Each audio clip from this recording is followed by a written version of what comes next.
ধুন্দল আর ইলিশ মাছের মাথা দিয়ে মজার একটা ঘন্ট আজকে শেয়ার করব। তো এজন্য আমি কড়াইয়ে সরিষার তেল গরম করে এর ভিতরে কাঁচামরিচ, পেঁয়াজ, রসুন, জিরা বাটা দিয়ে মশলাগুলোকে একটু কষিয়ে নিচ্ছি। কষানো শেষ হলে এর ভিতরে ইলিশ মাছের মাথা দিয়ে কিছুক্ষণ কষিয়ে নিব।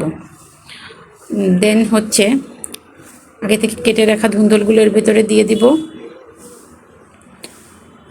ধুন্দলটা আস্তে আস্তে কষাবো। কষাতে কষাতে ধুন্দলের ভিতর থেকে অল্প অল্প করে পানি বের হবে। তো এই পানিতেই ধুন্দলটা সিদ্ধ হয়ে যাবে। আর যেহেতু ঘন্ট করব, এর ভিতরে পানি দেওয়ার প্রয়োজন নেই। তো এভাবে ধুন্দল ঘন্ট করলে খুবই মজা লাগে খেতে। আপনারা কিন্তু রেসিপিটা ট্রাই করে দেখতে পারেন। এবার আমার ধুন্দলটা কষানো প্রায় শেষের দিকে।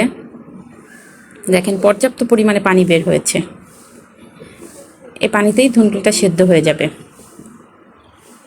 এভাবে আস্তে আস্তে করে পানিটা টেনে একদম ঘন্টর মতো হয়ে যাবে। এই ধুন্দলের আর ইলিশ মাছের মাথা দিয়ে এই রেসিপিটা আসলে খুবই আমার পছন্দের একটা খাবার।